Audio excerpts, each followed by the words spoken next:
नमस्कार।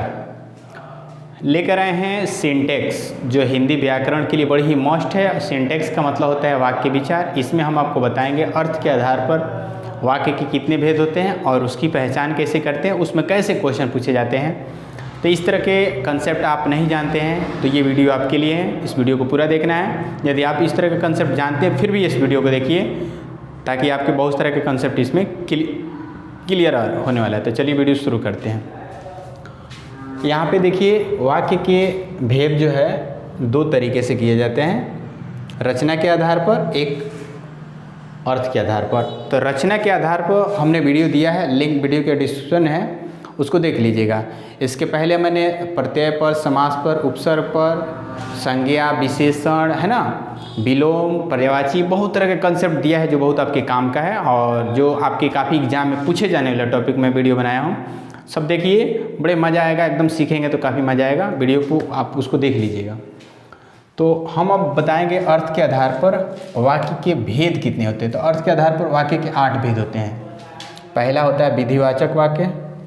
अब सवाल है कि विधिवाचक वाक्य किसे कहते हैं। इससे किसी बात के होने का बोध होता है। ध्यान दीजिएगा, विधिवाचक में सिर्फ किसी के बात होने का बोध होता है, तो उससे विधिवाचक वाक्य कहते हैं। जैसे मैं दौड़ता हूँ, पर्सनल है और ये बिल्कुल सिंपल है। बात होने का कि वो दौड़ता है, वह खा चुका है, किसी ने कहा कि वह खा चुका है, बात है, जिसको विधिवाचक कहते हैं। आइए आगे आपको बताते हैं निषेधवाचक वाक्य। इससे किसी के बात न होने का बोध होता है, तो उसको हम लोग निषेधवाचक कहते हैं। जैसे मैं नहीं पढ़ता, ऐसे मैं नहीं दौड़ता हूँ।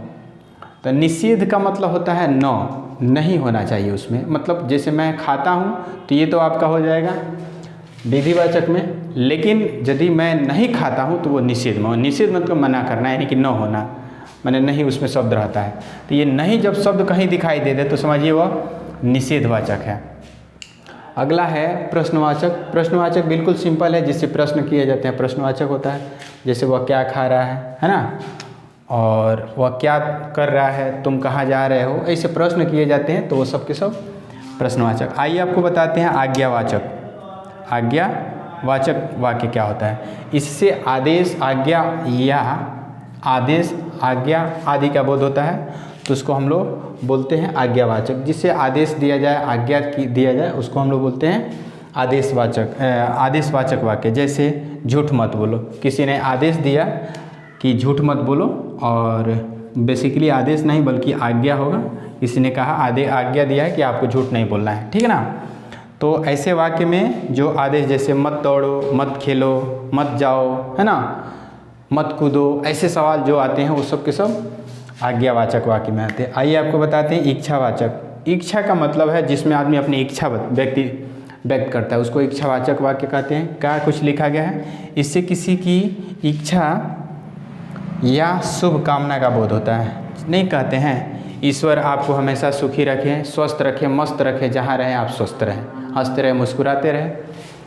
तो इच्छावाचक लोग अपनी इच्छा व्यक्त करते हैं। जैसे हे ईश्वर आपकी मदद करें। किसी ने कहा कि आपकी ईश्वर जो है आपको हमेशा मदद करे, किसी ने अपनी इच्छा व्यक्त की थी, उसको इच्छावाचक कहते हैं। जैसे कोई किसी का नमस्कार करता है तो कोई आशीर्वाद देता है, वो सब इच्छावाचक में आ जाता है। आइए आपको बताते हैं संदेहवाचक वाक्य। इससे किसी के बात होने के संदेह का बोध होता है। अब कोई कहा, किसी को शक हो गया, है ना, आई दादा, ना हम नहीं कहे थे, है ना, संदेह का बोध हो। पिताजी आएंगे, संदेह है ना, मम्मी गई है, पता ना आएगी कि नहीं, संदेह है, शक है ना। तो इस तरह के शब्द जो जिस पर शक संदेह होता है उसको हम लोग बोलते हैं संदेहवाचक वाक्य। आइए आपको बताते हैं विस्मयादि बोधक वाक्य। इससे सुख, दुख, आश्चर्य का बोध होता है। इसमें सुख का भी बोध होता है, दुख का भी, आश्चर्य, इस सब का बोध होता है। तो इसको बोलते हैं विस्मयादि बोधक वाक्य। जैसे वाह हम जीत गए, कितनी खुशी की बात है ना, ओह मर गया, कितनी दुख की बात है। तो जिसमें सुख, दुख, आश्चर्य, तमाम जैसे शब्दों का बोध हो, उसको हम लोग बोलते हैं विस्मयादि बोधक वाक्य। आइए आपको बताते हैं संकेतवाचक वाक्य। इससे किसी संकेत या शर्त का बोध होता है। किसी आपने शर्त कहा है, एकदम प्रोमिस, आपसे वादा करते हैं कि ज़रूर आ जाएंगे आपसे मिलने के लिए, ठीक है। यदि वह मेहनत करता तो अवश्य सफल होता। तो इसमें शर्त का बोध हो रहा है कि यार तुम मेहनत करोगे तभी न सफल हो पाओगे, नहीं मेहनत करोगे तो आधा घंटा सफल हो पाओगे। शर्त लग गया, ये वाला कंडीशन लग गया, है ना। संकेत तक इस पर तो मिल नहीं रहा है, ये वाला शब्द इस पर शूट कर रहा है।